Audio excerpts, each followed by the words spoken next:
Hey, what's up, YouTube? It's your girl, Miss Tink. That's M-I-Z-Z, not M-I-S-S. You already know, channel's Natural Pulse TV, y'all. And y'all, I straightened my hair. It's not permed. I just got it silkening or whatever. And yeah, this is how long it actually is. It actually grew.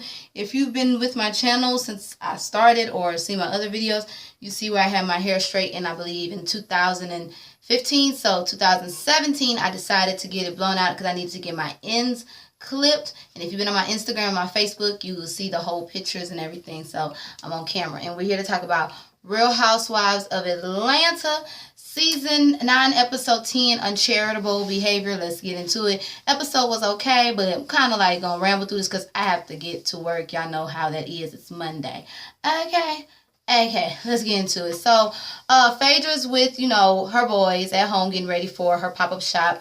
Aiden is so cute and he talks so well. Kudos to you, Phaedra, with raising him. Yes, ma'am. He's going to be doing, I guess, cookies, and Phaedra's going to be doing, I guess, t-shirts and all that stuff. Of course, it's for the people in Flint, and I loved how, her and Aiden was talking about the whole situation. I'm happy that it's for a really good cause, Then all of a sudden, Cynthia calls with over 21 questions, and I'm like, damn, Phaedra, like, you can see Phaedra's face, like, bitch, come on. But, she wanted us to get basically the little ins and outs of what she's going to be doing, especially with the proceeds and stuff. Sheree, cheap ass, is still shopping for the chateau. I'm guessing her, when everything comes together, is going to be the finale. Girl, get this house together, and please stop letting Bravo use you, and pay your bills, girl. Stop hiring people if you ain't gonna pay for them, girl. But anyways, so her cheap ass, because she's tired of what, Michelle been showing her. So she decides to go somewhere else, I guess, where Michelle sent her. And that's when we see, of course, Marlo coming through. And we all know who Marlo is, of course, the sometime friend of Nene, then sometime friend of Kenya. Now all of a sudden she's sometime friend with Sheree. And I could have sworn y'all motherfuckers was going crazy and about to hit each other up in Africa, but that's another story for another time in the past. But anyways, they talking or whatever, and then all of a sudden, of course, that's when it gets on the whole thing with Kenya and everything. And come to find out, I guess Kenya didn't invite Marlo to her birthday party, but invited Nene instead. And so, of course, Sheree, old messy ass, was just sipping it all up, talking about, that's what you think that what it was. And of course, Marlo just need to check right now, but okay, girl. But she do look good. Anyway, so she talking or whatever, and then that's when they ask about the housewarming, and then that's when Sheree throws shade about Kenya's, being cheap and all that. And I'm like, Sheree, you the last one to talk about, because regardless if her ass was being cheap and trying to rush and show off in the beginning, her shit is done. And are you sleeping in yours? So you is the last motherfucker we talking about cheap. When you just saying that the shit that Michelle was showing you was expensive, okay? And you want to call her cheap? I'm pretty sure she wasn't like that with her designer, but whatever. Anyways, after that, Kenya and the sob-ass music coming back from Charlotte or whatever. And then that's when we see, of course, Matt, he had another little hissy fit and went all damn Babe Ruth on Kenya's, about to say mirrors, but windows and her car, and, blacked out the damn recorders and shit, video cameras and shit, and bust her damn door and shit. And I'm like, girl, Matt, I told you, babe, you need to walk away and find something else to do with your anger, because no. And Miss Kenya, I don't know if this is for a storyline or not, but what it's looking like is you really putting yourself in danger just for a check, in a sense, how you putting it out there from how you showing on TV. My thing is, Peter already told your ass to go ahead and walk away. Like, girl, okay. She calls Candy. Candy like, what the fuck? Like, basically Candy tells her everything we're basically saying. She asks what her dad said. Her dad said get a restraining order. She's like, yeah, I'm just saying, It's not worth the storyline. It's not worth Bravo putting this out there, making you and Matt look stupid. Although Matt making his own self look stupid because he can't hold his temper tantrum. But you steady putting on this going back and forthness and shit. Okay, girl. I guess. Anyways, Candy was like, well, if you need to get away, call me, you know what I'm saying? Because you look like you need to be somewhere behind the gate. And I don't know why Candy said that, girl. I don't know why, but hey, it is what it is. But Kenya, stop making excuses and leave the nigga alone. Anyways, Cynthia packing up her house, you know what I'm saying? She playing around with the word balls and still balls that. I'm like, God damn. Like, how many balls do you have? Okay. But anyways, that's when she tells us that, she's not actually moving into her house. She a little homeless, and, I guess the first appraisal was something about the appraisal. They waiting on a third appraisal because they gave her the second appraisal, which was she can afford, but the first appraisal I believe was high or whatever. Y'all saw the shit or whatever. She goes upstairs to see what Noelle is doing. Noelle is in her room talking about doing homework or whatever, and she's like, I need your help to pack it up and pack up your room. And Noelle wants to keep the wall, although that wall is beautiful. That's really nice, you know, and I understand that sentimental value, but they went back and forth about it. Noelle's so nonchalant about the shit, but overall, Noelle was like, all right, fine, you know, because Cynthia's like, just take a picture and put it on your new wall, you know, and she's like, okay, well, where are we staying at? Apparently, it's between Grandma and Kenya's, and Noelle wants to stay at Kenya's, but like Cynthia said, she having man issues. We don't need to be around all that. And I'm like, no, we don't, especially not with Leon and Peter, old crazy ass. No, we don't. Kill Matt, but, you know, it is what it is. Phaedra's in her office, you know, with her so-called actors as employees, but I'm guessing these were somewhat better actors/employees because they was planning her pop-up shop event. That's when Phaedra, Kenya comes through to talk to her because she knows about the whole situation that she went through with Apollo when she was like, go away from me with this. You know what I'm saying? 2 years ago. So she's talking. At first they talk about the pop-up shop and then the proceeds and stuff, you know, giving 50% of what they, you know, made for the Flint people. Y'all know I love playing with my hair, and I definitely love playing in my hair more with, you know, now it's straight. And it's just, but anyway, sorry, y'all. Anyways, back to the story. So after that, Kenya gets in her feelings, and I'm like, girl, I need to see one tear fall, but we know how that is. And that's when she tells Phaedra about the whole Matt situation or whatever. And then, you know, Phaedra like, what the hell? And then that's when, of course, Phaedra says her piece about how she handled things with Apollo. And I thought that was sweet. You know, of course, the history that her and Kenya have, I thought it was sweet. But, you know, she lets her know, look, you just need to be, you know, if you want to do counseling, okay, you want to do counseling. You know what I'm saying? She said, do you love him? She said, yeah, I love him. I'm like, okay, girl, but hey, it is what it is. She said, well, look, you do what you got to do, but ultimately take care of yourself, you know, and let's say a prayer. So they say a prayer or whatever, and they go about, you know, their business. I was like, oh, okay, that's cute. Nice to see them two work it out, you know, put their differences aside for that time.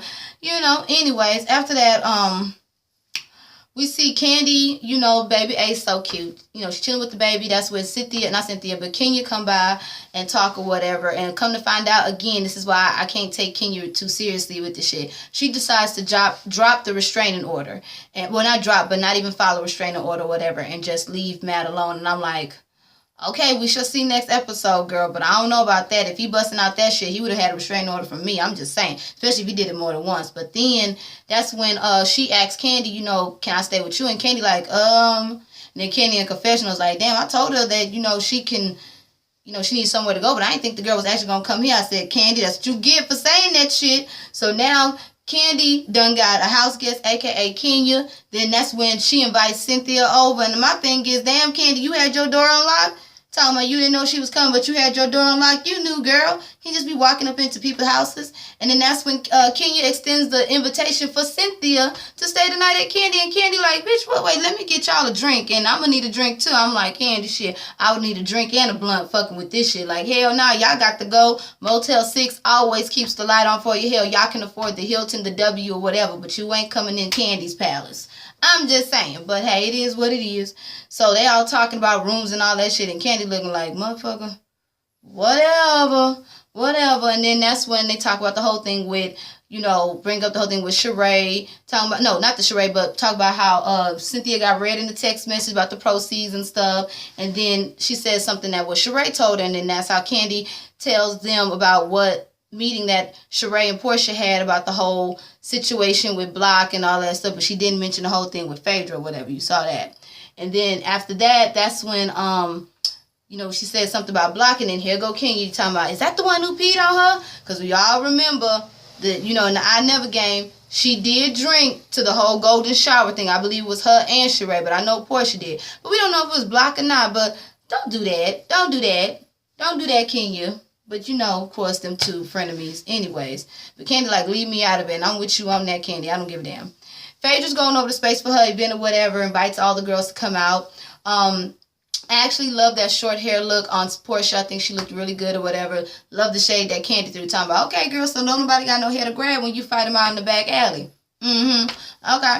Cynthia comes in. She looks amazing. They go over their little space or whatever. I love the little cute shade that they had with each other. But I love how when not Cynthia, but Portia asked Sheree what she gonna sell, and then talking about who gonna check me boo t-shirts, and the shade that Kenya threw about her needing help with charity or whatever, this is for charity, something with charity. I'm not doing it verbatim, but that shit was funny as hell. I was like, shut up, Kenya.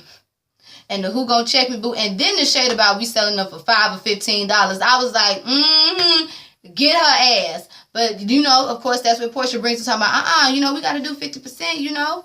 Hell, proceeds. And then that's when they have the talk and they set everything up. So then they throw shade again at Portia talking about, do you know the difference? Well, not they do, but Kenya does basically, because Phaedra's like, do you know the difference between net and gross? And Portia clapped back talking about, I know the difference. I like how Portia is basically not letting it get to her and clapping back and just letting it brush off her shoulders. Get it, girl. But anyways, then that's when they all start looking around the thing and everybody throwing a little shade at bedroom Candy, talking about the dildos, and Candy claps back and let them know, bitch, I can buy all of this, okay, with my bedroom Candy products. Bitch, I know that's right. Tell it, Candy, Portia at Dish Atlanta, whatever, with Phaedra, and they promoting the whole pop-up shop. Thought that was cute or whatever. Cynthia says goodbye to her house, and they go back down memory lane of everything. And I was like, oh, that bogus-ass friendship contract, I guess. Cynthia don't want to give up the keys, but hey, she had to do it. Her and Mel and Noelle like, you know what, it's going to be all right. Let's go ahead and go. So goodbye, and hopefully Cynthia gets in her house or gets another house. I'm surprised how. Well, hey, it is what it is, because I would have had a backup plan. If house A, because I'm just saying, on House Hunters, you got 3 selections. So, but hey, it is what it is. I don't know. It is what it is. After that Phaedra pop-up shop event, everybody showed up. Kenya had her stuff plastered. It was good. The shade that they threw at Sheree with that one flower, I about died. Portia, she looked good in that black, although she had the titties out. It's okay. She changed to the pink. She looked good. Candy looked good in her pink as well, and so did Phaedra. I like that pantsuit. All of them look good in pink, and I'm glad all of them was able to get together and push all that shit aside for a change, That was really nice, And then, of course, Kenya comes in her white, They all selling their little products or whatever. And the number of shirts that Sheree had on her thing, the way the camera put on it, it was hilarious. Of course, Marlo shows up. And I think Kenya was a little shook. I really do. But hey, we don't know. She sees Marlo. She go over there and talk to her. Marlo ain't trying to hear shit. She like, look, I want to apologize by not inviting you to my housewarming. She said, no. It's more about that. It's about the party, too. And I was like, oh, okay. Because I'm sorry, Marlo looked like she would get, not Cynthia, but Kenya together real quick, fast, in a hurry. And I ain't talking about with the words. I'm talking about with the hands quicker than Portia. So I'm just saying. But overall, I feel like she was just, Marlo said how she felt. She didn't hold her tongue. I felt like Kenya just basically was like, you know what, fuck it. I tried or whatever. I mean, I feel like it could have been done at a different time and place. Like, you could have talked to her after the event and not during, but it is what it is. It's for camera ratings. But the shade that Kenya threw talking about, I got real clients in my line and not all of them are old white men, I said, ooh. That was a good one. That was a good one. Everybody did good or whatever as far as selling their stuff. We didn't see how much Kenya gave. We saw how much Portia gave was 1,000. Cynthia gave 1,000. What the hell was Lena there for? I don't know, but whatever.